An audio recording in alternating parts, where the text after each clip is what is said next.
রাষ্ট্রদূত যেখানে আছেন তার সাথে আমার কথা হয়েছে যে তারা 2-3 জন অতিরিক্ত লোক তাদের দেশ থেকে আসছেন এখানে মিশনে কাজ। আসসালামু আলাইকুম।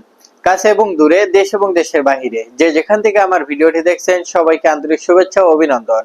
বন্ধুরা, আজকে কথা বলবো ইতালি প্রধানমন্ত্রীর সাথে বাংলাদেশের প্রধান উপদেষ্টা যে আলোচনাটা করছিল সেখানে যে কি আলোচনা হয়েছে তা নিয়ে একটা সাক্ষাৎকার দিয়েছে বাংলাদেশের একটা পত্রিকায় প্রথম আলোতে। তো সে কি বলছে ডক্টর ইউনূস সাহেব সেটা নিয়ে আলোচনা করব এবং এর সাথে কিছু সমন্বয়ক যারা ইতালি ভিসা প্রত্যাশী যারা পাসপোর্ট জমা দিয়ে ভিসা পাচ্ছেন না তাদের মধ্যে কিছু সমন্বয়ক হয়ে পররাষ্ট্র উপদেষ্টার সাথে যে কথাটা বলছে সেখানে কি কথা হয়েছে, পররাষ্ট্র উপদেষ্টা কি বলছে, সেই সবকিছু মিলাই আজকের ভিডিওটি। দয়া করে ধৈর্য সহকারে পুরো ভিডিওটি দেখবেন এবং দেখার পরে একটি লাইক আর শেয়ার করবেন। আর যারা এখনো পর্যন্ত আমার চ্যানেলটি সাবস্ক্রাইব করেন নাই বন্ধুরা, দয়া করে চ্যানেলটি সাবস্ক্রাইব করে পাশে থাকেন। অলরেডি যারা সাবস্ক্রাইব করছেন থ্যাংক ইউ সো মাচ। বন্ধুরা, আপনারা সবাই জানেন কিছুদিন আগে বাংলাদেশের প্রধান উপদেষ্টা যুক্তরাষ্ট্রে যে ইতালি প্রধানমন্ত্রীর সাথে তারা কথা বলছিল, দুইজন আলোচনা করছিল। তো এখানে সেই আলোচনার বিষয়টি নিয়ে ডক্টর ইউনূস সাহেব প্রথম আলো পত্রিকার মাধ্যমে একটা সংবাদ সম্মেলন করছিল, সেখানে অনেক বক্তব্য দিছিল ইতালি ভিসা সম্পর্কে নিয়ে। তো সেখানে একটা কথা তুলে ধরছিল যে ইতালি প্রধানমন্ত্রীর কাছে সে বলছে যে আমাদের বাংলাদেশের ভিসা কেন দেওয়া হচ্ছে না, কেন বাধা সৃষ্টি করা হচ্ছে। তো এখানে ইতালি প্রধানমন্ত্রী সরাসরি বলে দিয়েছে আমরা কোনো দেশের ভিসা সম্পর্ক নিয়ে কোনো বাধা সৃষ্টি করতেছি না, আর বাংলাদেশের শ্রমিক আমাদের এখানে অনেক প্রয়োজন, কারণ সেখানে বাংলাদেশি শ্রমিক কাজে ভালো, সব দিক দিয়ে ভালো, অন্য যাই করুক কাজে নাম্বার ওয়ান, যে কাজ দিবে সেই কাজ করতে তারা প্রস্তুত। তো এই কারণে বাংলাদেশি শ্রমিক তারা অনেক পছন্দ করে। ইতালি প্রধানমন্ত্রী বলছে বাংলাদেশি শ্রমিক আমাদের এখানে প্রয়োজন আছে, কিন্তু বৈধ পথে, অবৈধ পথে কোনোভাবে আমরা একটা লোক নিব না। এই কারণে বলতে চাচ্ছে যে আমাদের এখানে 2023 এবং 24 সাল মিলায় সর্বোচ্চ বাংলাদেশের 10,000-এর মতো নুলুস্তা উঠছে সঠিক, কিন্তু ইতালি এম্বাসি থেকে নিউজ দেওয়া হচ্ছে যে প্রায় 1 লাখের উপরে নুলুস্তা ভিএফএস গ্লোবালে জমা পড়ছে। তো এইটা কিভাবে সম্ভব? 10,000 যদি বৈধ নুলুস্তা হয়, বাকি 90,000 অবৈধ। তো এখানে ইতালি প্রধানমন্ত্রী এটাই বুঝাইতে চাইছে যে আমার দেশে 10,000 লোকের প্রয়োজন এবং 10,000 বৈধ নুলুস্তা উঠছে, আমি কি বাকি 90,000 ফেক নুলুস্তার লোক নিয়ে আসবো? এটা তো কখনো যুক্তিতে খাটে না।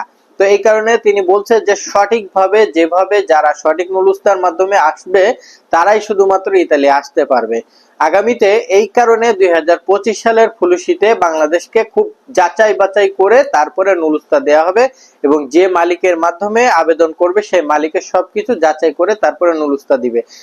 তিনি এটাই বুঝাইতে চাইছে যে যদি বাংলাদেশ থেকে 10,000 নুলুস্তা ওঠে তাহলে 10,000 নুলুস্তা যাতে এম্বাসিতে জমা হয়, তার একটা বেশি যাতে জমা না হয়, তিনি বৈধভাবে বাংলাদেশ থেকে লোক নিবে।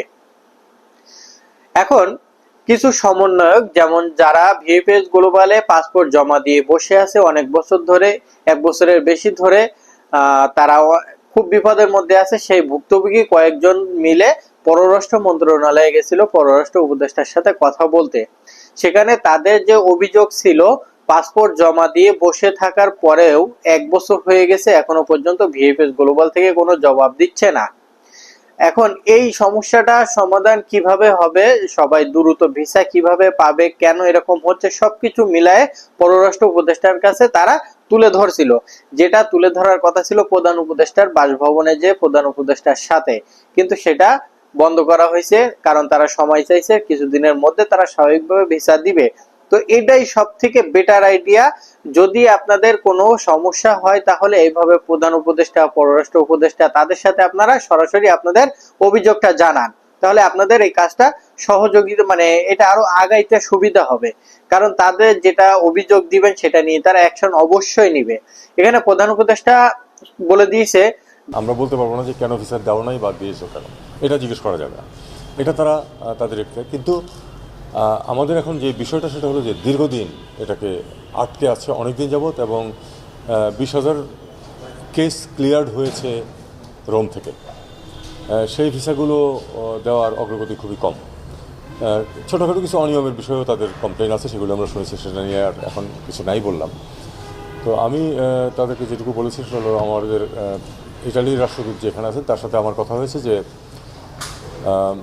তারা 2-3 জন অতিরিক্ত লোক তাদের দেশ থেকে আসছেন এখানে মিশনে কাজ করার জন্য, এসে যাচ্ছেন। আসলেই তারা তাদের গতি বাড়বে। এবং দ্বিতীয় যে বিষয়টা সেটা হলো যে তারা যে ভিসা কেসগুলো ক্লিয়ার হয়েছে সেটা প্রতিজ্ঞা করেছেন যে তারা এই ডিসেম্বরের মধ্যে এটাকে সবগুলি ভিসা দিয়ে দেবেন। তবে ডিসেম্বরের মধ্যে তো একদিনে তো সবগুলি ভিসা দেবেন না, কাজে এখন থেকেই শুরু করতে হবে, এবং শুরু করেছেন তারা। গতি এখনও কম, আমরা চেষ্টা করব যে এই গতিটা যাতে বাড়ে, যাতে করে আসলেই 20,000 ভিসার বা তার কাছাকাছি অন্তত যেন এই বছরের শেষ নাগাদ ইস্যু হয়ে যায়। বাকিগুলো আর একটু সময় লাগবে। এটা আবার যারা ভিসা প্রার্থী যারা, তারাও সেটা জানেন এবং তারা সেটা মেনেও নিয়েছেন, কিন্তু তারা বলছেন যে অগ্রগতি হলে আমরা আশা করতাম যে পরবর্তী 3 মাস 6 মাসে আমাদেরটা শেষ হবে। আমরা সেদিকেই চেষ্টা করে যাচ্ছি, দেখা যাক কতটুকু করা যায়। আমরা একটা কথা আমি তাদেরকে বলেছি, সেটা হলো যে আপনারা যদি মিছিল মিটিং করেন, ঘেরাও করেন, তাতে আপনাদেরও কোনো লাভ হবে না, আমাদের কোনো দেশেরও কোনো লাভ হবে না।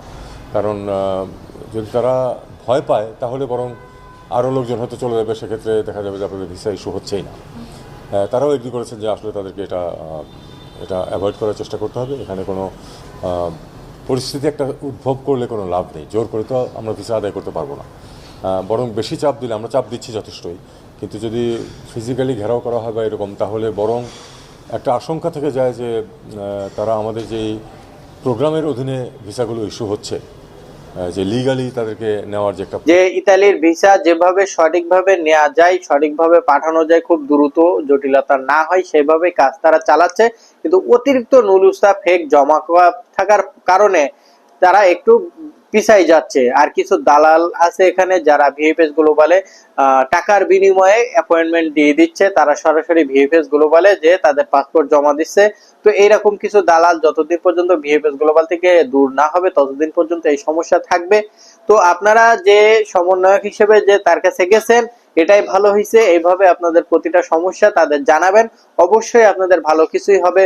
তো এই ছিল আজকে আমার ভিডিওটি। বন্ধুরা, আমার ভিডিওটি যদি ভালো লেগে থাকে অবশ্যই আমার চ্যানেলটি সাবস্ক্রাইব করবেন। অলরেডি যারা সাবস্ক্রাইব করছেন, থ্যাংক ইউ সো মাচ, ধন্যবাদ সবাইকে। আল্লাহ হাফেজ।